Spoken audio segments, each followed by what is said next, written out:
আমরা যখন আমি এবং হুমাম ভাই দুইজনই ইলেকশনের একদম 11th আওয়ারে খুব দৌড়াদৌড়ির মধ্যে ছিলাম এই চুক্তিটা যখন হয়, এবং আমরা সবাই দৌড়াদৌড়ির মধ্যেই ছিলাম। তো এইরকম অবস্থায় চুক্তিটা হয়েছে, ওই হিসেবে আমরা রাজনৈতিক দলগুলো আসলে খুব বেশি ইনফর্ম ছিলাম না।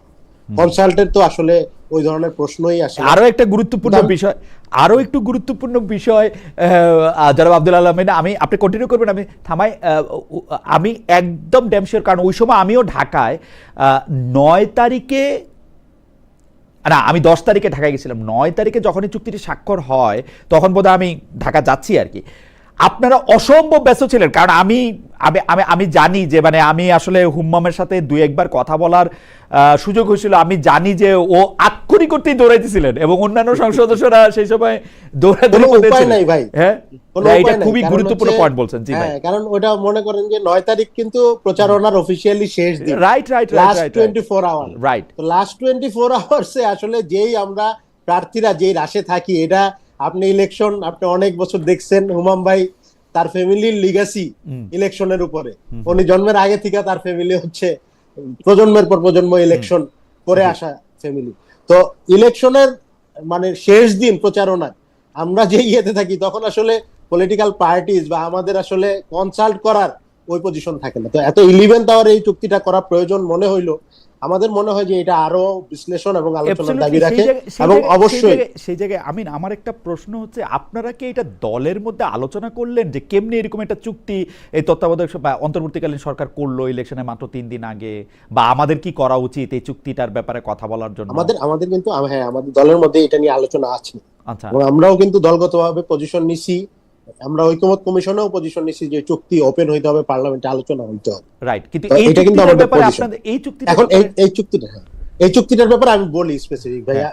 হুমাম ভাই একজন ফ্রাঙ্ক মানুষ, আমিও ফ্রাঙ্কলি বলতে চাই, খুব বেশি পলিটিক্যাল মারপ্যাচে যাইতে চাই না। যেটা হচ্ছে যে আসলে আমাদের এই অধিবেশনটা, হুমাম ভাইও এগ্রি করবে যে যেই রাশের মধ্যে দিয়ে আমরা গেছি, মানে যেই দৌড়াদৌড়ির উপরে আমরা ছিলাম, 133টা অধ্যাদেশ, আরো নতুন অনেকগুলো বিল এবং রাষ্ট্রপতির ধন্যবাদ প্রস্তাব, যেই রাশের মধ্যে আমরা ছিলাম, একটা মানে অনেক কি বলা যায় রুটিন ওয়ার্কও কিন্তু, যেটা যেমন মনে করেন মন্ত্রীদের প্রশ্নোত্তর, এরপরে হচ্ছে 71 বিধি, এরপরে সিদ্ধান্ত প্রস্তাব, বেসরকারি বিল, নানান কিছু কিন্তু আমাদের স্কিপ করে, যেগুলো না করলেই না এই ধরনের কিছু অ্যাক্টিভিটিসে আমাদের যুক্ত হইতে হয়েছে। তো ওই প্রসেসের মধ্যে আমরা ছিলাম। আমার মনে হয় যে আমরা ওই টাইমটা পাইনি। আর রুমিন আপার যেই রেফারেন্সটা আপনি দিচ্ছেন, আমরা কিন্তু রুমিন আপার সাথে খুব ওপেন এবং স্বতন্ত্র সদস্য হিসেবে উনি আছেন, এবং আমরা কিন্তু বিরোধী দল থেকেও খুব কোঅপারেটিভ। এবং রুমিন আপার টাইমের ব্যাপারেও বিরোধী দল থেকে আমরা বলেছি যে তাকে পর্যাপ্ত টাইম দিতে হবে কথা বলার। তো রুমিন আপা যেটা বলছেন যে 5 জন, হ্যাঁ উনি স্বতন্ত্র ইলেক্টেড হয়েছেন, ওনার যেহেতু কোনো দলের সাথে উনি অফিসিয়ালি নাই, তাহলে স্বাভাবিকভাবে ওনার 5 জন দরকার, কিন্তু অফিসিয়ালি আসলে উনি এনসিপি কে বলেন নাই।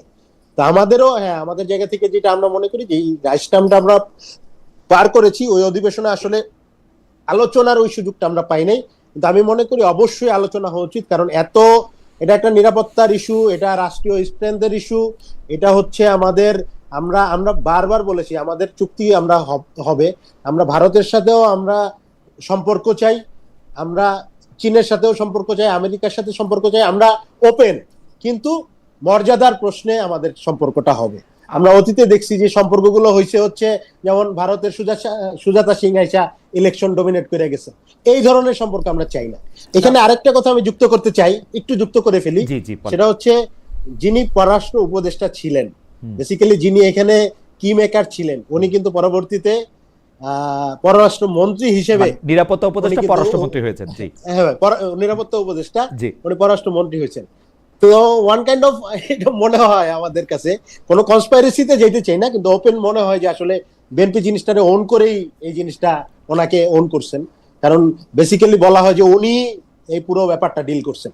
ওকে, দুইটা জিনিস জনাব আব্দুল আলমিন, আমার কাছে মনে হচ্ছে যে সংসদে এবং নির্বাচনের ঠিক আগে আগে যেটি বলেছেন দুটি পয়েন্টই খুব ভ্যালিড। এবং আপনি যখন আমার সাথে কথা বলতেছিলেন তখন আমি হুম্মামের দিকে তাকাইছিলাম কিছুটা, হুম্মামও হয়তো দুইটা ব্যাপারেই আসলে একমত হয়েছেন যে প্রচণ্ড ব্যস্ততার প্রসঙ্গটা আপনি করেছেন এবং এই সংসদে আপনাদের অনেক কিছু করতে হতো, কিন্তু সংসদের বাইরে ও তো আপনাদের এনসিপির বিভিন্ন ভূমিকা আমি দেখতে পাই, এনসিপির এবং জোটের, সেইখানেও কিন্তু আমরা এই চুক্তিটি নিয়ে ভালো মন্দ কোনো কিছু আমরা শুনতে পাই না।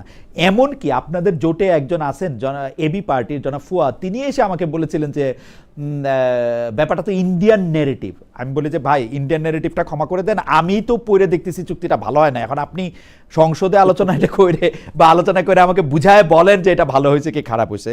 তো সংসদের বাইরে এটা নিয়ে এনসিপির মধ্যে আলোচনা আছে কিনা যে আমরা এটাকে, হ্যাঁ আলোচনা আছে, আর আমি ওইভাবে বলতে চাই না যে হ্যাঁ আমি বলতে চাই না যে ইন্ডিয়ান ন্যারেটিভ বা এই ধরনের আলোচনা আমি যাইতে চাই না। আমি মনে করি যে আমরা অতীতেও আমরা দেখছি যে বিরোধীদের প্রোপাগান্ডা বা শুধু বিরোধিতার জন্য বিরোধিতা করলাম এইসব পয়েন্টে গিয়ে আমরা টেকনিক্যাল আলাপে যাই না, আমরা মর্যাদার আলাপে যাই না, আমরা ট্যাগিং এর আলাপে গেছি।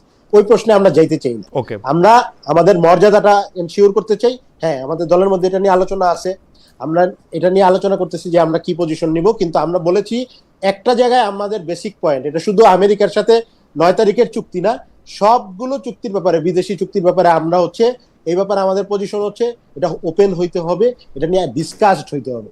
এটা কোনোভাবে যাতে ওই যে ইন্ডিয়ার সাথে আমি দেখছি যে আওয়ামী লীগের সময় আমরা দেখছি যে আমরা জানতামই না কি চুক্তি হচ্ছে, শুধু আমরা সংখ্যা জানতাম এতগুলো চুক্তি স্বাক্ষর। এই ধরনের ঘটনা যাতে না ঘটে, আমার মনে হয় হুম্মা ভাইও এগ্রি করবে। আচ্ছা আমি একটু একটা সেকেন্ড আপনাকে ধন্যবাদ জনাব আব্দুল আমিন। আমরা পরবর্তী প্রসঙ্গে যাওয়ার আগে আমি একটু আবির ভাইকে বলবো যে আমাদের আগের এপিসোডের ডেসক্রিপশন আসছে, এইটা কেউ একটু বলতেছিলেন, এটা একটু প্লিজ এটা একটু দেখবেন এটা ঠিক করা যায় কিনা, দর্শকরা একটু বিরক্ত হচ্ছেন এটা নিয়ে আগের ডেসক্রিপশনে। এইবার আমি যে প্রসঙ্গে আসতে চাই সেই প্রসঙ্গ হচ্ছে হামের টিকা। তবে জনাব চৌধুরী, আমি এই প্রসঙ্গটাতে আপনার উত্তরটা নিতে চাই আমিনের উত্তরের শেষ পরে আর কি, আপনি যদি অনুমতি দেন আর কি, যে আমি একটু আমিনকে প্রথমে এটা জানতে চাই। জনাব আব্দুল্লাহ আমিন, আপনি জানেন যে দেশি বিদেশি কিছু মিডিয়ার প্রতিবেদন, ইউনিসেফের কর্মকর্তাদের সাক্ষাৎকার, এইগুলি থেকে প্রমাণিত যে ডক্টর ইউনূস সরকার দেশে টিকা প্রদানে পরিবর্তন আনতে চেয়েছিলেন, কিন্তু আসলে এটি প্রমাণে মানে ইউনিসেফের লোকজন এটা সতর্ক করে দিয়েছিলেন, মানে আমরা যদি পত্রিকার, এবং এইটা এক ধরনের গাফিলতি, অনেকে এটা হয়তো আরও বেশি বললে আরও বেশি এটা বাইর হবে, এবং এইটাকে হচ্ছে ব্যাকআপটা এটা বুঝতে না পারা, স্বীকার না করা বা অতটা নাও জানতে পারা। আপনারা ব্যাপারটাকে আসলে কিভাবে দেখছেন? মানে আমরা এখানে যেটা মনে করতে, আমরা যেটা মনে করি যে শিশুদের যে স্বাস্থ্য, এই ব্যাপারে কোনো ধরনের গাফিলতি করা এটা চরম মানে এক ধরনের কি বলা যায়, মানে এটা অন্যায় বলবো, এক ধরনের মানে অনেক মানে কঠিন অন্যায় হয়েছে। এবং আমরা দেখেছি যে ইন্টারিমের সময় আমরা দেখেছি স্বাস্থ্য উপদেষ্টা যিনি ছিলেন উনি এত ফাংশনাল ছিলেন না, এটা তো আমাদের বলতে হবে। তো এবং উনি আমরা দেখেছি যে স্বাস্থ্যর নানান ইস্যুতেই, এটা শুধু হামের ইস্যু না, নানান ইস্যুতেই ডিসিশন নিতে দেরি করছেন, ডিসিশন গুলো হয় নাই বা ওনাকে দেখা যায় না, উনি একজন অসুস্থ মানুষ ছিলেন কিন্তু তার উপরেই ডিপেন্ডেবল হয়ে রয়েছে।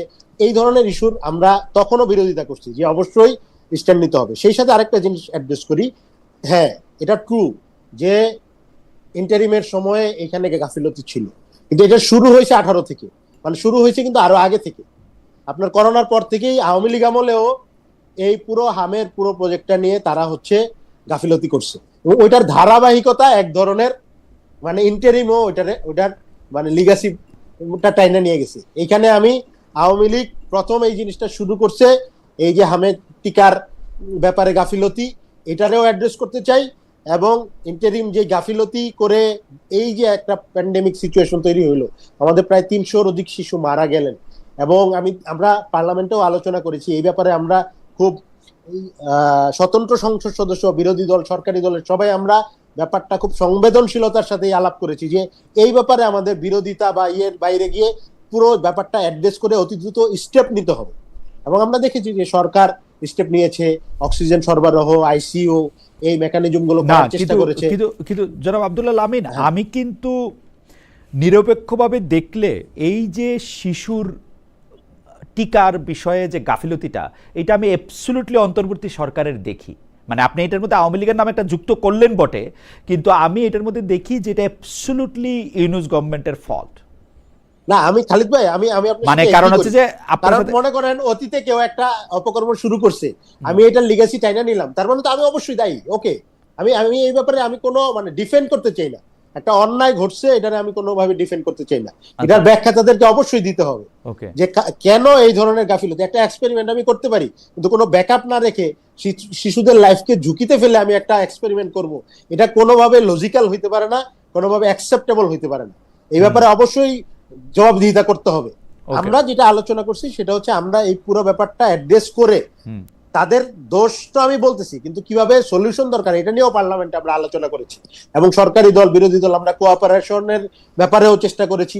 সরকারি দলের সদিচ্ছা ছিল এবং তারা আইসিইউ হচ্ছে অক্সিজেন গুলো এগুলো মানে তাৎক্ষণিক প্রক্রিয়ায় তারা এই মেকানিজমের মধ্যে যাইতে চেষ্টা করছে, কিন্তু এত দিনের একটা মানে সিস্টেমে গ্যাপের কারণে এই যে শিশুর মৃত্যু, এটা অবশ্যই আমাদের জন্য আসলে জাতি হিসেবে তো অবশ্যই দুর্ভাগ্যজনক। ওকে, আমি একটু জনাব চৌধুরী আপনার কাছে যেতে চাই, এই ব্যাপারে আপনার মতামত কি, আপনি এটাকে কিভাবে দেখছেন? আপনার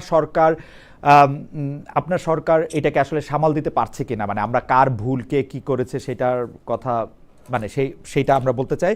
আর একজন সায়েম খান, উনি আমাকে বলতে চাইছেন যে খালেদ ভাই ইউনূসের আমলে কোনো সুবিধা নিতে পারেনি বলে খালেদ ভাই সব দোষ ইউনূসকে দিচ্ছে। ভাই আমি আপনাদের একটা কথা বলে রাখি ভাই, মানে আচ্ছা ঠিক আছে, মানে বলেন, জনাব চৌধুরী বলেন। আমি এটার জবাবটা আমি হয়তো দিলে ভালো হয়। খালেদ ভাই আপনি এটার মধ্যে ইনভলভ হয়েন না। জি জি জি বলেন। আমাদের সত্যি করে বলতে আমরা এখন একটা স্টেবল সিচুয়েশনে আছি আপাতত, কতদিন থাকে ঠিক ঠিকানা নাই, কিন্তু এখন যে কাদা ছুড়াছুড়ি শুরু হয়ে গেছে না, এটা থেকে আমাদের দূরে থাকাই মনে হয় ভালো হতো। তবে কিছু কিছু বড় ইস্যু যেগুলা ঘটেছে অতীতে, ওগুলা বোধহয় এখন একটু ক্ল্যারিফাই করা ভালো। ইন্টারিম গভর্নমেন্ট প্রকিউরমেন্ট স্কিমটা চেঞ্জ করতে চেষ্টা করে না, ওনারা করেছে। সবাই বললো, ইউনিসেফ থেকে শুরু করে সবাই যারা এটার মধ্যে হাইলি এক্সপিরিয়েন্স, তারা বললো যে এটা করো না, এটার মধ্যে মেজর প্রবলেম হওয়ার সম্ভাবনা আছে। এখন ইউনূস সাহেবের সরকারের সময় ওনারা কিছুটা ঘাটতারা ছিল, সব কিছু যেটা আমরা আওয়ামী লীগের আমল থেকে যেগুলা পেয়েছি সবকিছুই খারাপ, সবকিছুই চেঞ্জ করতে হবে, এটা নো কম্প্রোমাইজ। ভালো কথা, ওনারা কোনো কম্প্রোমাইজ করলো না, নতুন একটা সিস্টেমে নিয়ে আসলো, এখন ওটার জন্য আমরা বর্তমানে সাফার করছি। আমি একটা জিনিস শেয়ার করতে চাই। ইন্টারিম গভর্নমেন্টের সময় একটা বড় ডিজাস্টার হয়েছিল। ডিজাস্টারটা ছিল একটা আমাদের ট্রেনিং জেট ক্র্যাশ করেছিল মাইলস্টোন স্কুলের মধ্যে, আপনার মনে আছে হয়তো। ওই ঘটনাটা যখন ঘটেছিল, প্রথম কয়েক ঘন্টার মধ্যে সবাই ছুটাছুটি করছিল যে এটাকে কেমনে করে ট্যাকল করা যায়, এটা আগুন প্রথমে নিভাতে হবে, হাসপাতাল নিতে হবে, বার্ন ইউনিট অর্গানাইজ করতে হবে। এখন অনেক মানুষ অনেক ধরনের চেষ্টা করেছিল, আমাদের দলের থেকেও অনেক মানুষ গিয়েছিল সাহায্য করার জন্য, কিন্তু একজন ব্যক্তির ব্যাপারে আমি আজকে বলতে চাই, এটার জন্য হয়তো আমাকে পরবর্তীতে অনেক গালি খেতে হবে, কিন্তু আবারও বলছি যে সৎ সাহস নিয়ে কথাটা বলছি। আমাদের একজন ডাক্তার ছিলেন, উনি বোধহয় পরবর্তীতে আওয়ামী লীগের সময় মন্ত্রীও ছিল, ওনাকে সবাই চিনে, ডক্টর সেন, ওনাকে সবাই চিনে as the guru of disaster management আর বার্ন ইউনিটের জন্য। প্রথম বোধহয় বার্ন ইউনিট উনি অর্গানাইজ করেছিল বাংলাদেশে। ওনার তরফ থেকেও কিন্তু সাহায্যের হাত বাড়ানো হয়েছিল, আর এই জিনিসটার মধ্যে আমি নিজে পার্সোনালি ইনভলভ ছিলাম, ওই জন্য আমি জানি। উনি বলেছিল যে দেখেন, আমি জানি যে একটা বিশাল অকারেন্স হয়েছে, I would like to help, যেভাবেই হোক না কেন I would like to help. আমি এই মেসেজটা পাস অন করেছিলাম ইন্টারিম গভর্নমেন্টের কাছে। ইন্টারিম গভর্নমেন্টের রেসপন্স ওয়াজ অ্যাবসলিউটলি নট, সাহায্য নিল না। আমি জানি না, সাহায্য নিলে হয়তো কয়েকটা যান বেঁচে যেত, বাট ওনার নেননি। अगेन এটা হচ্ছে কি ওই ঘাটটার আমি বলেছি তো বলেছি করব না, সো ওই সাহায্যটাও নেয়নি। এই ধরনের অনেক ঘটনা আছে যেখানে ওনাদের স্টাবার্ননেস এর কারণে আমাদের এখন বর্তমানে অনেক জায়গায় সাফার করতে হচ্ছে। ডিসিশন তো জনগণ নিবে, পরবর্তীতে ওনারা ডিসাইড করবে যে আমরা খুবই দুঃখজনক, আসলে খুবই দুঃখজনক। আমরা আসলে ইন্টারিম গভর্নমেন্টকে কিভাবে করে রিমেম্বার করব, মনে রাখবো কিভাবে করে, ওটা হয়তো 5-10 বছর পরে বাংলাদেশের জনগণ ডিসিশন নিবে। তার সাথে সাথে একটা জিনিস আমার মনে হয় যে সবকিছু গায়ের জোরে চেঞ্জ করতে হবেই হবে, এই জিনিসটা কিন্তু খুব খারাপ একটা জিনিস। আমার মনে হয় যে অনেক অনেক জায়গায় গত 50+ ইয়ার বাংলাদেশ স্বাধীন হয়েছে, অনেকগুলা তো ট্রাইড এন্ড টেস্টেড মেথড আছে যেগুলো আমরা জানি কাজ করে, তো ওগুলাতে আমরা নাই ঘাটাই, ওই প্রক্রিয়াটাতে আমরা থেকে যাই। আহ আশা করছি যে এই বিশাল ডিজাস্টার গুলার থেকে আমরা কিছুটা সাহায্য পাবো। এখন খালেদ ভাই একটু যদি সুযোগ দেন তাহলে আমি একটা শিওর ইম্পর্টেন্ট জিনিস ডিসকাস অ্যাড করতে চাচ্ছিলাম। আমিন একজন সংসদ সদস্য, ওনাদের সংসদের ভূমিকা নিয়ে কথাটা বলেছিলেন যে এই টপিক গুলো ওনারা রেজ করছেন নাকি না। আমার মনে হয়, আর আমি এটা আবারও বলছি, যে বাংলাদেশের ভালোর জন্য কথাটা বলছি, যে আমার মনে হয় যে বিরোধী দল NCP included have to be far more active in parliament. ওনাদের আরো কিছু লাইন আপ করা হয়েছিল, এটা আমি ইউনিট সরকারকে আমি ধন্যবাদ জানাই যে ওরা অনেক কিছু লাইন আপ করেছিল, বাট 1 টাকা ডিরেক্ট ইনভেস্টমেন্ট বাংলাদেশে আসছিল না, কারণ প্রত্যেকটা ব্যক্তি একই কথা বলতো, নির্বাচিত সরকার আসুক তারপরে দেখবো। আচ্ছা জনাব হুমায়ুন কবির চৌধুরী, এইটার কারণ কি একটা হইতে পারে যে আপনারা যেহেতু ওই সরকারকে দেখতে পারতেন না বা অ্যাপারেন্টলি দেখতে পারতেন না, আপনারা কাটা বেছিয়ে রাখছিলেন পথে অনেক, সেজন্য নির্বাচন মানে সেজন্য ইনভেস্টমেন্ট আসতেছিল না? খালেদ ভাই, এটাই যদি হতো না তাহলে আমাদের থেকে বড় গরু আর কেউ নাই, কারণ এটা তো এখন আমরা সাফার করছি, বাস্তব কথা। আমরা যদি এই কাটা বিছিয়ে রাখতাম, আর আমরা জানি যে পরবর্তীতে গিয়ে আমাদের এই এনভায়রনমেন্টের মধ্যে আমাদের সরকার গঠন করতে হবে আর এই ধরনের ইকোনমি নিয়ে আমাদের কাজ করতে হবে, তাহলে কি আপনার সত্যিকারই মনে হয় যে এটা আমরা করতাম? আমরা তো চাচ্ছিলাম যে, আর আমরা বারবার করে বলছি, we need Yunus to succeed. Doctor Yunus যদি সাকসেসফুল হয়, তাহলে আল্লাহ দিলে যদি একটা ভালো একটা ইকোনমি নিয়ে আমরা সরকার গঠন করতে পারি, তাহলে তো এই বাজেট নিয়ে আমাদের চিন্তাই হতো না। বর্তমানে ঘাম ছুটে যাচ্ছে কেমনে করে কি হবে। আমি এখন বর্তমানে চিটাগাঙে বসে আছি, আমাকে প্রত্যেকদিন বলা হয় যে এই রাস্তা কয়টা হবে, আপনি এতগুলি খামাখা কেন চাচ্ছেন, 2টা 1টা দিয়ে শুরু করি, আস্তে আস্তে করে করেন না, 5 বছর আছেন তো। আমি তো জানি রিয়ালিটি হচ্ছে গিয়ে যে there is a financial crisis, আমার তো একটা ফাইন্যান্সিয়াল ক্রাইসিস আছে, ওটার জন্য এইসব অবস্থা। না, কেন আমাদের এরকম মনে হয় জনাব হুমায়ুন কবির চৌধুরী, আমরা দেখি যে মানে আই মে বি রং, কিন্তু বিএনপি গভর্নমেন্ট পুরোপুরি ডক্টর মোহাম্মদ ইউনূস সরকার যে পথে চলতেছিল অথবা যে পথে গিয়ে দাঁড়ায়ছিল ওই পথেই আসে। মানে মানে আপনার বিডার চেয়ারম্যান, আপনার পররাষ্ট্র উপদেষ্টা, আপনার প্রেসিডেন্ট, আপনার অ্যাটর্নি জেনারেল, আইনমন্ত্রী, মানে you were there and you were just following. আমি জানি না absolutely খালেদ ভাই, আমাদের বলে না যে কন্টিনিউয়েশন ইজ ভেরি ইম্পর্টেন্ট। আপনি যদি আমরা অলরেডি এমন একটা বিশাল স্ট্রোকের মতো সাফার করেছি যে বডিতে এমন একটা শক লেগেছিল যে পুরো বাংলাদেশটাই একদম কেঁপে গিয়েছিল। আমরাও চেষ্টা করছি যে টেপার করে আস্তে আস্তে করে আমরা, আপনারা তাহলে আরো 2-3-4 বছর সময় দিতেন ডক্টর মোহাম্মদ ইউনূস সরকারে, আপনারাও একটু গুছাইতেন, ওনারাও একটু গুছাইতো। এই 1-1.5 বছর, প্র্যাকটিক্যালি 6-7 মাস পরে ডক্টর মোহাম্মদ ইউনূস সরকারের কথা কেউ শুনে নাই, আপনাদের কথাই শুনছে, আপনাদের ডিসি, আপনাদের এসপি, আপনাদের এদের তাদের আর কিছু এনসিপির আমাদের ভাইদের। তো এইটা কি উচিত? আমি এখনো বসে আছি যে আমার জামাতি ভাইদের প্রশাসন নিয়ে আমরা কাজ করছি, আমি হাবুডুবু খাচ্ছি এখনো। আমার মন্ত্রীদের তো কথা বাদই দিলাম, যেই সিচুয়েশন আমরা ফেস করে এসেছি। আর আপনি যে কথাটা বললেন যে আরো 3-4 বছর দিতাম, 3-4 বছর যদি আমাদেরকে এই বিদেশিরা বলতো যে আর টাকা পয়সা দিব না, ইনভেস্টমেন্ট বন্ধ থাকবে, 3-4 বছর পরে ইনভেস্ট করব, বাংলাদেশের কি হুলিয়া হতো ওটা আপনিও জানেন, আমিও জানি। আমার মনে হয় যে আপনার বক্তব্য পরিষ্কার। আমরা জনাব আব্দুল্লাহ আল আমিনের কাছে যাই। জনাব আব্দুল্লাহ আল আমিন, আপনারা কি আসলে, মানে আপনি তো, আপনাকে যতদূর জানি আপনি আসলে খোলাখুলি কথা, আসলে কি নির্বাচন নিয়ে শঙ্কার একটা পরিস্থিতি সৃষ্টি হয়েছিল এবং সেটাকে আপনারা করেছিলেন? আমি আমার মতামত পার্সোনালি বলি, আমার কিন্তু মনে হইতো এনসিপি একদম ইলেকশন চায় না। মানে এটা কেন মনে হইতো আমি জানি, আই মে বি রং, কিন্তু আমার এটা মনে হইতো এবং আমার এই মনে হওয়াটা আমি বিভিন্নভাবে প্রকাশ করছি আসলে, যে আমার কাছে মনে হইতো যে এনসিপি ইলেকশন চায় না। আপনি যদি একটু আমাকে বলতেন। খালিদ ভাই, আমি একটু বলি।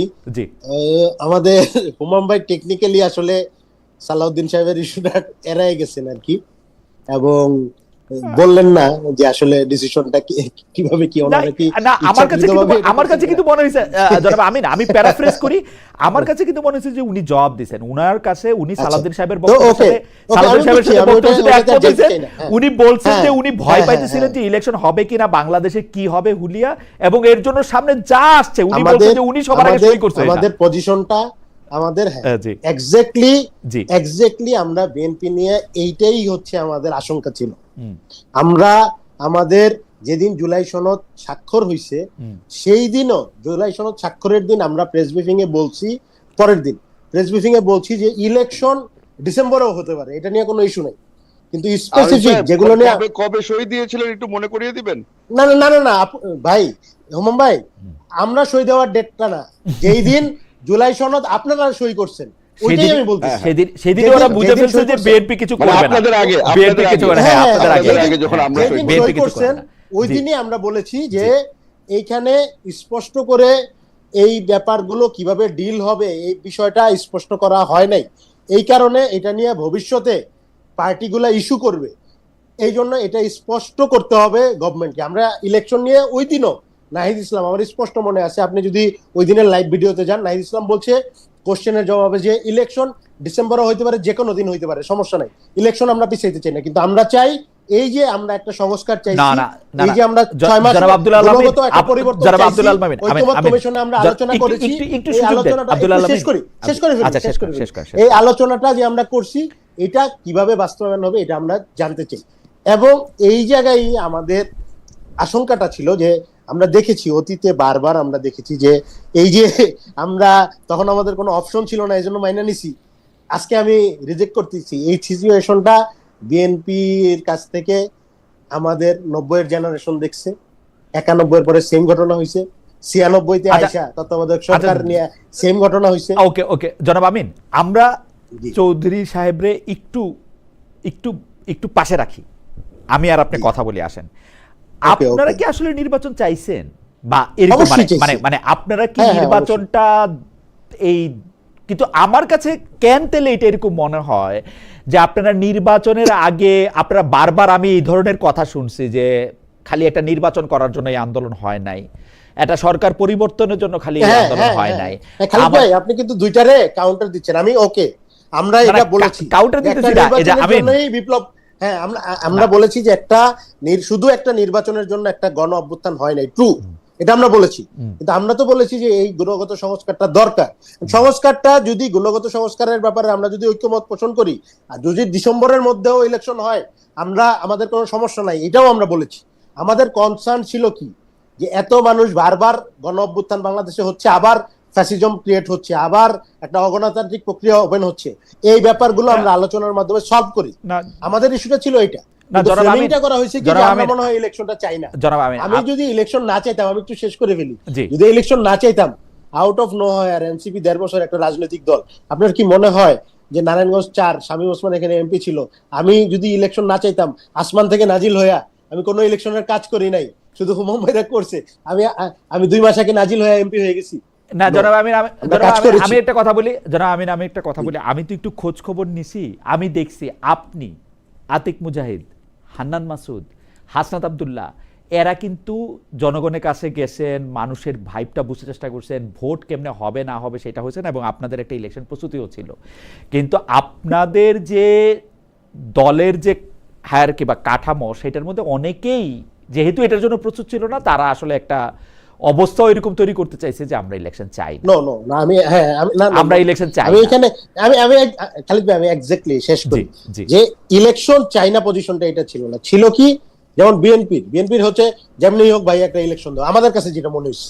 আচ্ছা আমাদের কাছে যেটা মনে হয়েছে যে না ভাই, আমরা গণ অভ্যুত্থান হয়েছে, ব্লাডশেড হয়েছে, এত বড় 17 বছরে একটা জুলুম চলছে, কিছু ব্যাপার আমাদের ন্যাশনালি কনসেনসাসের ভিত্তিতে একটা সেটেল হওয়া উচিত, যেই ব্যাপারটা নিয়ে আমরা আলোচনা করেছি, এই সলিউশনটা আমরা চাইছি, আমাদের ফোকাস এখানে ছিল।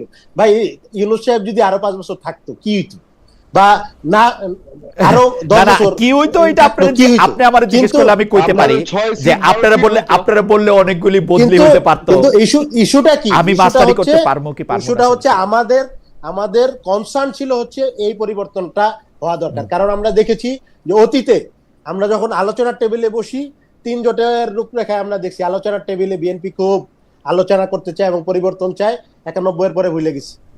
এরপরে তত্ত্বাবধায়ক সরকার হইলো, 96 আইসা আমি একটা 15ই ফেব্রুয়ারি ইলেকশন আপনারা আমি 2001 আব্দুল আলমের বক্তব্য পরিষ্কার। আমি বিচারপতির বয়সটা বাড়ায় ফেললাম। না এই যে ঠিক আছে, প্রচেষ্টা, সেটা পুরনো কথা। আপনি বলতে চাইতেছেন যে ইলেকশন না করার ব্যাপারে মানে কিছু শর্ত ছিল, ওই শর্তগুলি পালন করে এর মধ্যে করেন। আমি কি আমার একটা 2 পয়সা দিতে পারি আপনারে যারা আব্দুল আমিন? সেই 2 পয়সাটা হচ্ছে এরকম, আমি কিন্তু মনে করি যে কেউ ফেসিস্ট কাগজ দেখাও হয় না, কাগজ দিয়া কাউরে ফেসিস্ট থেকে আড়ালও করা যায় না। শেখ হাসিনা যতগুলি অপরাধ করছে বলে আমরা নিজের চোখে দেখছি, সেটা গুম হোক, খুন হোক, ইলেকশন না দেওয়া হোক, এর কোনোটাই সংবিধানের ভিতরে ছিল না, সংবিধানের ভিতরে থেকে সে করে নাই। বা সংবিধানটা ছুঁড়া ফেললে বা আপনি নতুন কিছু